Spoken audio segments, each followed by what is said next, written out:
did anyway. I mean, much younger than I would have let my kid wander around any city.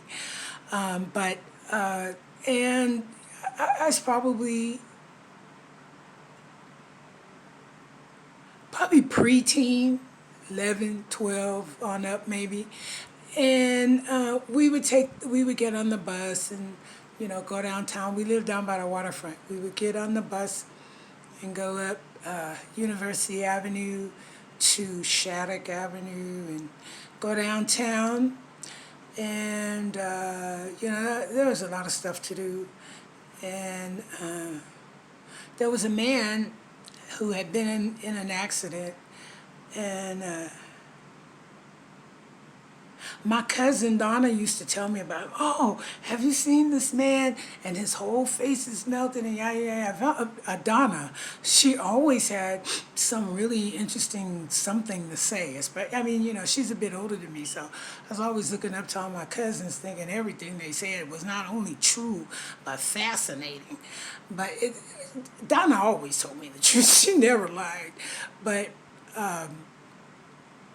she would talk about this man that she saw, and but Donna was the kind of person that loved everybody, and it seemed like everybody loved her. So she talked about her experience. Little did I knew about it, and as I grew up and got older, and I got to be in my older teens and what have you. And then I remember one time, me and my friend Sam, we were down on what's that street? It crosses. It crosses with Bancroft Way, Ashby.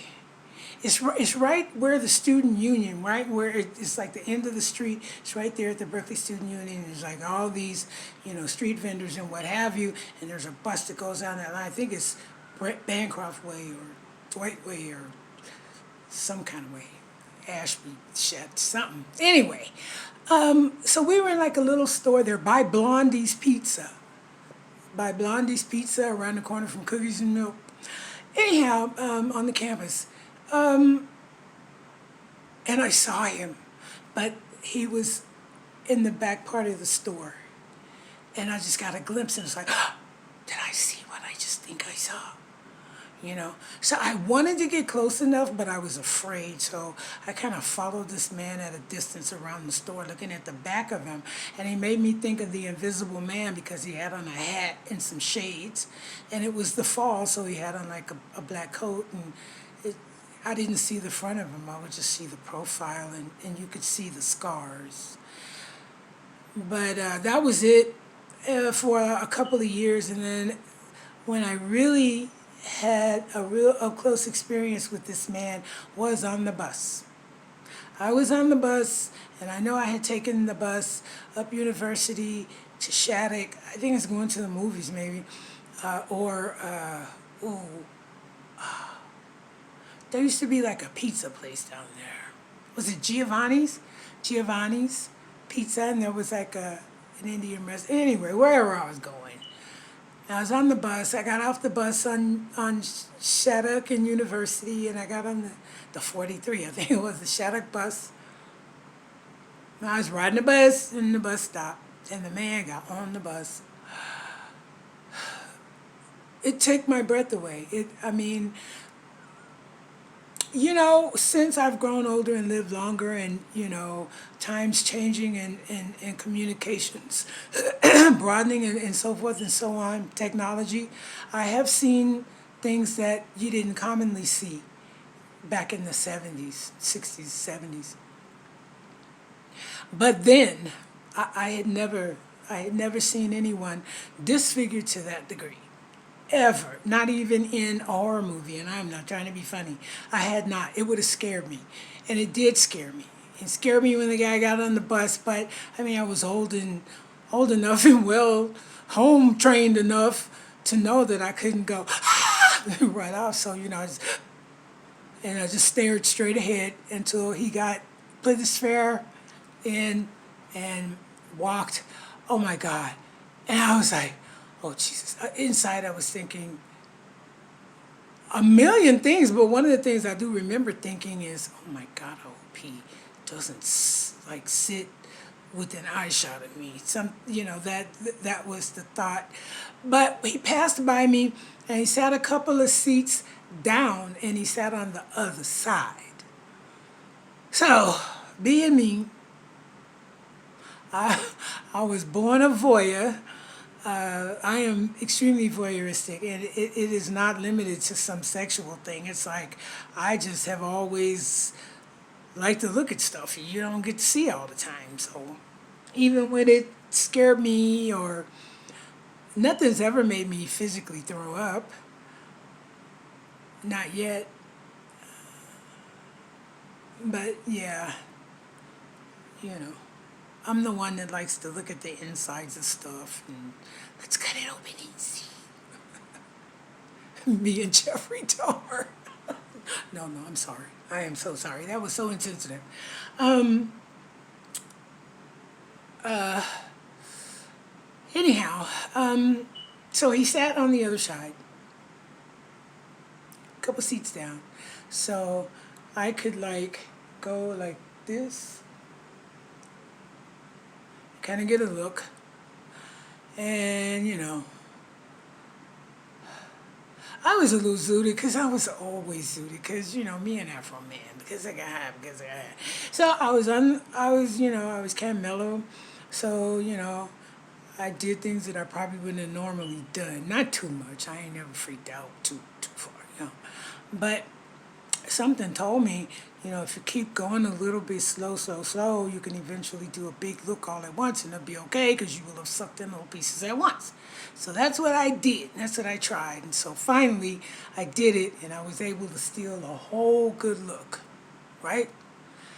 And it was like, wow. So,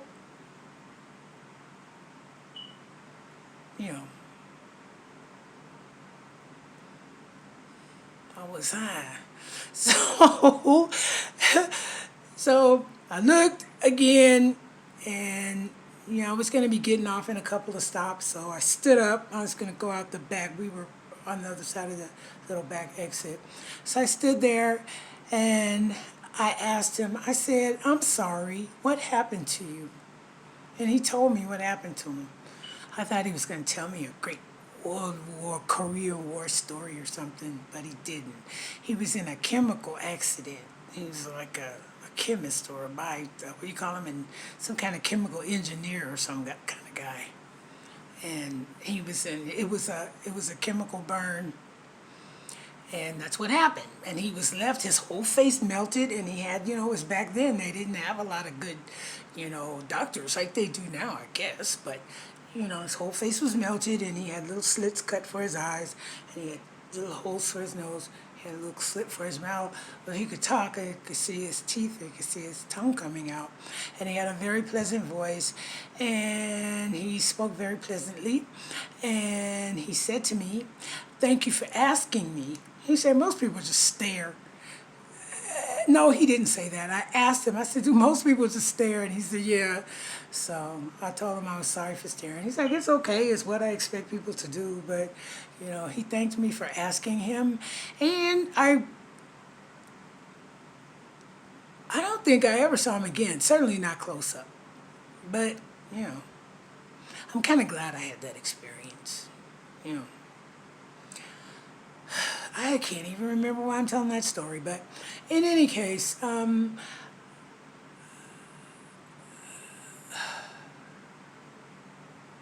want What Freedom Thinks to be a forum where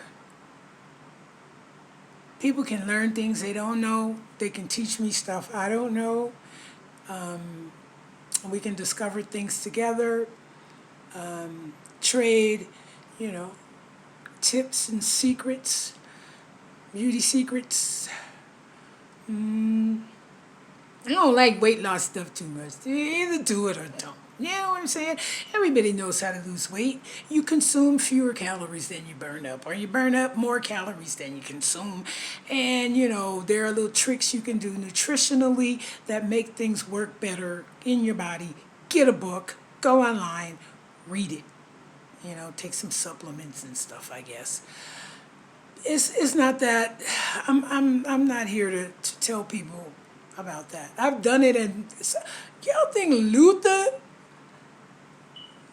lost and gained a lot of weight? I've done it a lot, and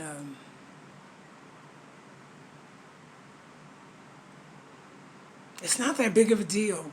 It's a big deal if you're like so obese that your quality of life is being affected. That's how I feel about it now.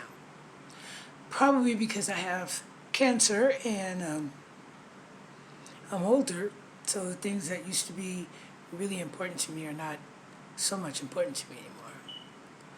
I mean, I still care about how I look and how I present myself, but I've never really been one that was like, oh, I gotta be fine. I gotta be fine. Because I always felt like there ain't really nothing I can do. Okay, I'm gonna do the best I can, but I ain't finna be trying to be something that I can't be. Okay? Because one thing for sure, and that is nobody can be me. Okay, so, it's like, I can hear a zillion people going, who would want to? But in any case, what happened to me after I got older was something that I never imagined would happen, and that is that I became the subject of ill repute, so to speak. Not sexual ill repute, but it happened in my life that somebody decided that it was okay to lie on me and like create a persona based on something they manufactured in their head and attributed to me without no evidence, without no proof, just because they think it makes sense and they was able to make somebody else go, yeah, that's probably what happened. Anyhow, and it made me bitter because it made me bitter and it made me do hateful stuff. It's the worst excuse in the world. It's like, I don't care, whatever. And it made me mistreat people that didn't deserve it. It did. But, that's no reason, excuse. I should have exercised, you know, better control and, you know, not let the devil use me. But I did, and he did. But I'm fighting back. Because man, you know what? When you start coveting, and to covet does not mean to want something like what somebody else has. It means you actually want that.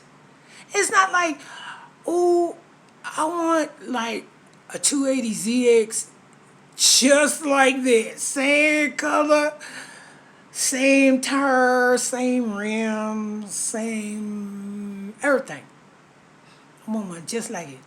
Because you're always going to say, but man, go ahead. But when you start saying,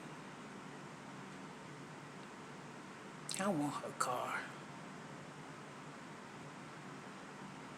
She don't need to have that car. That should be my car.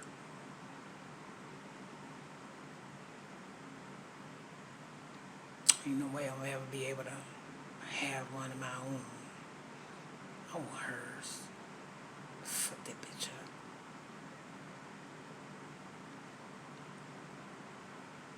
up. Or like David. Man, I want that dude's wife, man. She fine. Too bad she don't have no identical twin with everything she got, but she don't, so I want her. Or you want somebody man. That's coveting. That's what you're not supposed to do. Have I ever coveted? Yes.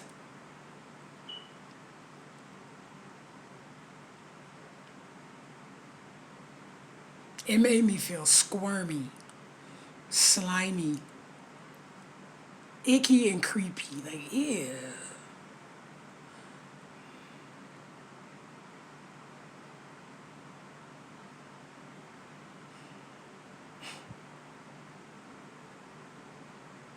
You know,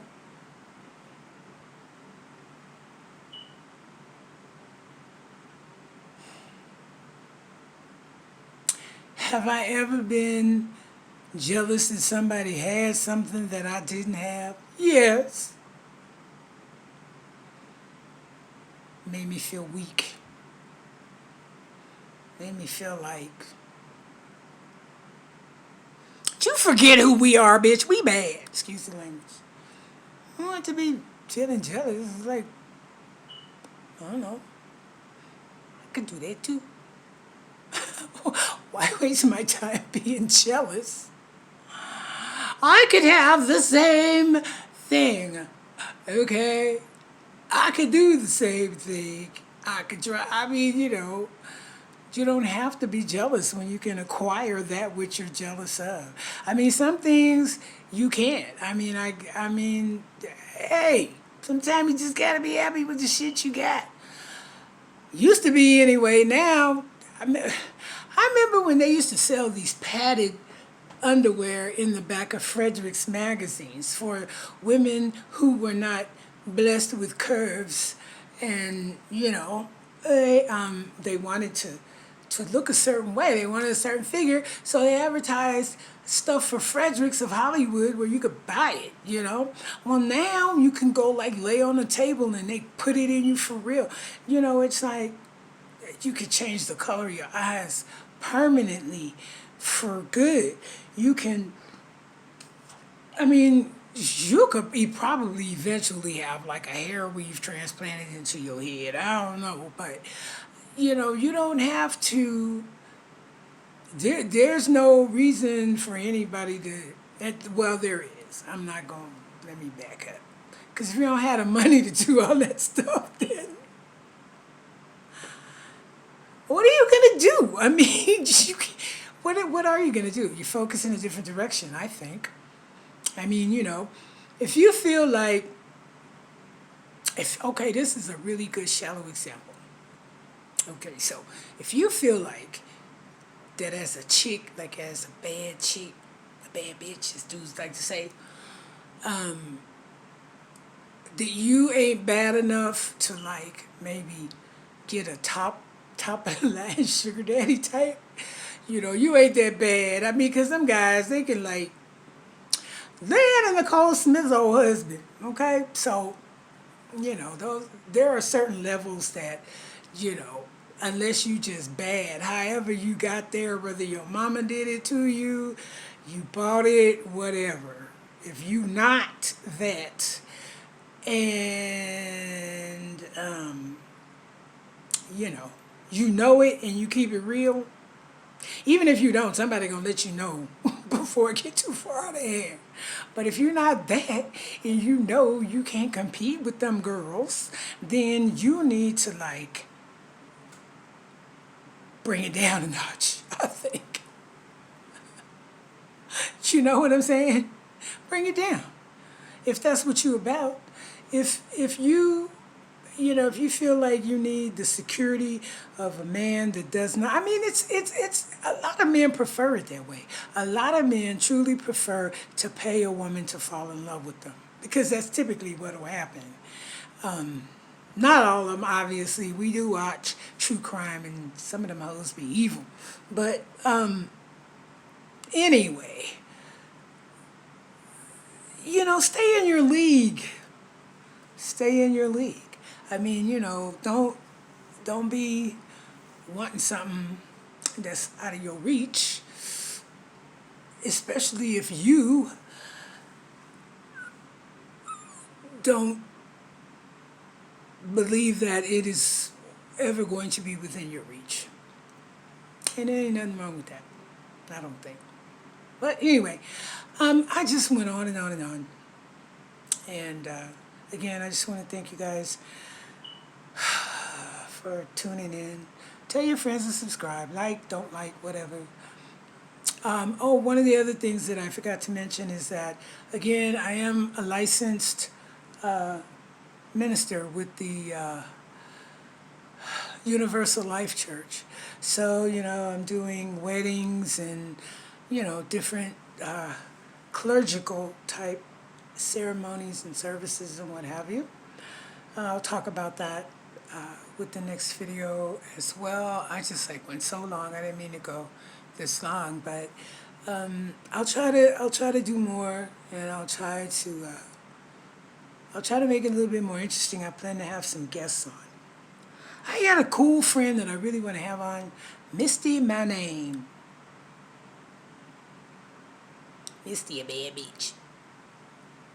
She used to be a cool ass dude bass player. She's just like, I can't wait to talk to her. She's a musician. She's so cool. And I really cannot wait to have her on, do some songs, talk about her lifestyle. I'm not trying to encourage or persuade anybody to do anything, but how often do we really get to actually talk one-on-one, normal, regular conversation with a person that has lived two genders? We don't get to talk to what's shit. We don't get to talk to Caitlyn. We get to see what Caitlyn want us to see. We get to know what Caitlyn want us to know. But I mean, we have questions. I'm not down with trying to put nobody on a spot. I'm not trying to ask them nothing stupid. Like, I just want to know what it's like. I want to know. I mean, so, plus I like Misty. Misty is cool. Misty's a truck driver. Man, Misty is so cool. Misty got grown ass kids, a son and a daughter, I believe, and she has transformed her body. Oh my God, I can't wait to have her on.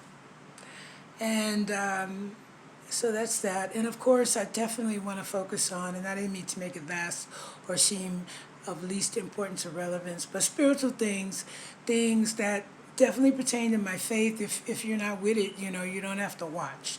But I'm not going to apologize for what I believe for anyone. And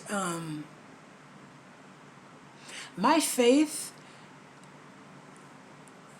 and my salvation is really the most important thing to me, period. I mean, everything else comes after that. I know I don't always live like it. I can hear God saying, mm-hmm. But it is. And after that, it's important to me. I never thought it would. I thought I would never care what people thought about me. I really grew up thinking, I don't care what people think about me. Who cares? They're not paying my bills. They're not doing nothing. I really, really believed that. I believed that it would never in my life occur that people would have, not negative, because I mean, I'm negative Nelly. There's a lot of stuff you can think negatively about me that would actually be accurate. But the lies, I never thought it would matter to me that people would make up stuff about me. I never thought anybody would. I mean, I always felt like, I never felt like I'm nobody, but I felt like, why? Who am I? Maybe if I become rich and famous, they will, but I'm not there yet. So, I never imagined that. And the worst possible thing that could happen to a person happened to me. And it is, I started having some psychosis, really. And people started taking advantage of it. And I would ask, I don't recall that happening that way. Can I just record everything? No. It was like they were vampires. I'm always being accused. You did this and you did that and you said this and you said that. And it's like, no, I didn't. Say, okay, perhaps I did. Can you help me? Can we, just kind of keep a running video journal of, our conversations, because you're saying that I do stuff that I don't. No, I'm not gonna let you record me. And so for the longest time, I really thought I was nuts. I did. Because I didn't think that a person that said they were my friend would beat me up so psychologically. And a lot of times people think because they give you stuff that it deflects from the abuse. But it doesn't. They think if they say they're sorry, I guess it's just like a dude to beat a chick up or something. He think if he say he's sorry and buy her some stuff, it's okay. We all know that ain't okay. But neither is it okay to psychologically and emotionally and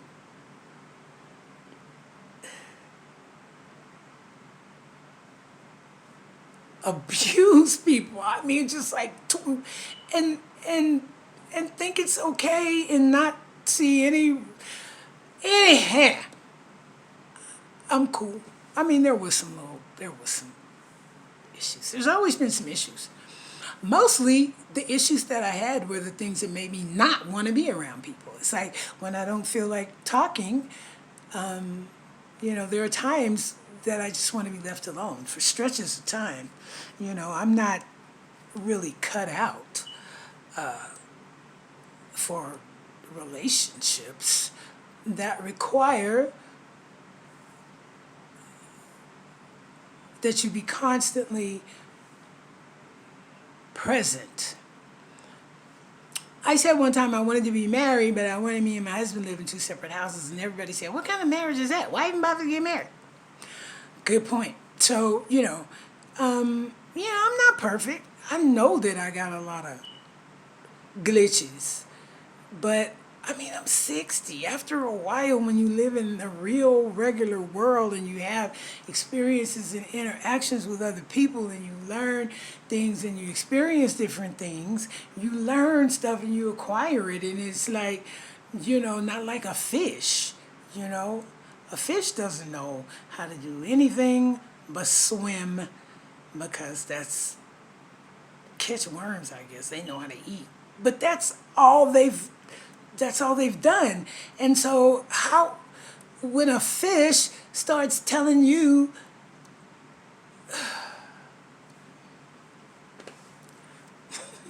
I'm free, I'm delivered, and I got my stuff back, so I'm happy. Okay, so that's going to be it for today. And thank you for watching.